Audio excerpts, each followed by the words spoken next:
하나님이 주관하시는 세상을 살면서 우리는 하나님을 알지 못하는 시대를 살아가고 있습니다. 지금 우리의 모습을 한마디로 표현하자면 무식 또는 무지입니다.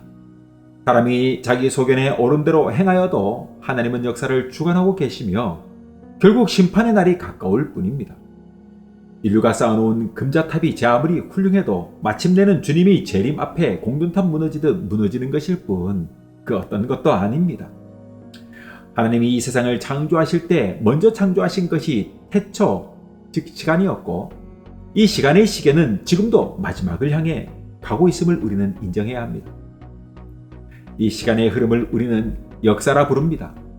그러기에 역사는 하나님이 선하신 계획 안에 있음 또한 우리는 인정해야 하는 것입니다. 그러니 역사 속에 하나님이 행하신 일과 그 뜻을 깨달아 오늘을 보는 눈을 가진다면 그 사람은 깊은 통찰력을 가진 사람일 것입니다.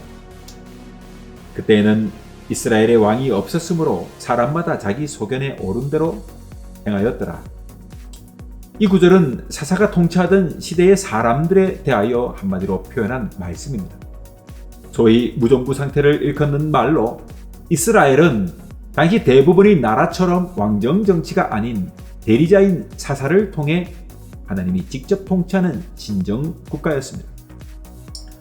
하나님이 통치하시니 얼마나 멋지고 안정적이었을까요? 그러나 성경을 보면 이 신정 국가는 별 불안과 외세의 침략에 노출되어 있었습니다.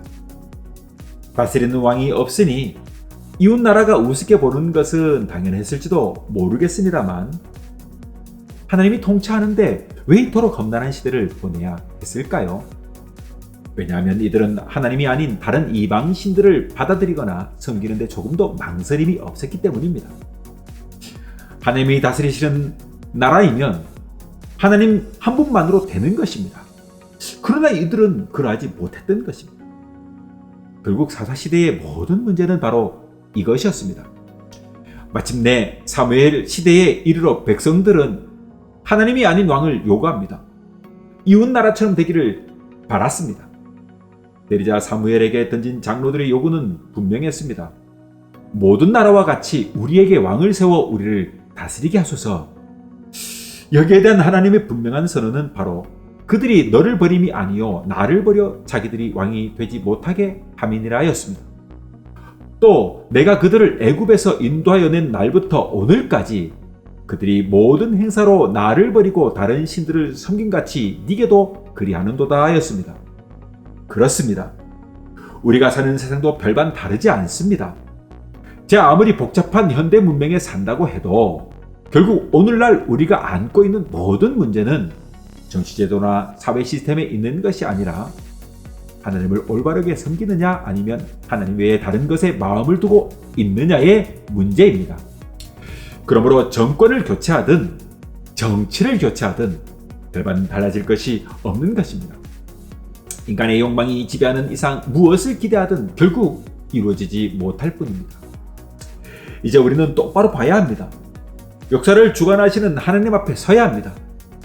성도의 지나친 정치적 관심은 결국 세상 왕을 요구하던 저들의 모습과 다르지 않은 것입니다. 적어도 성도라면 이 나라에 하나님의 주권과 통치를 구하며 하나님의 영광을 선포하는 은혜의 자리로 돌아와 기도하여야 하는 것입니다. 바라기는 저와 여러분, 이제 우리는 이 은혜의 자리에 서서 이 땅을 고쳐달라는 기도를 드리는 믿음의 사람들이 되기를 주님의 이름으로 축원합니다.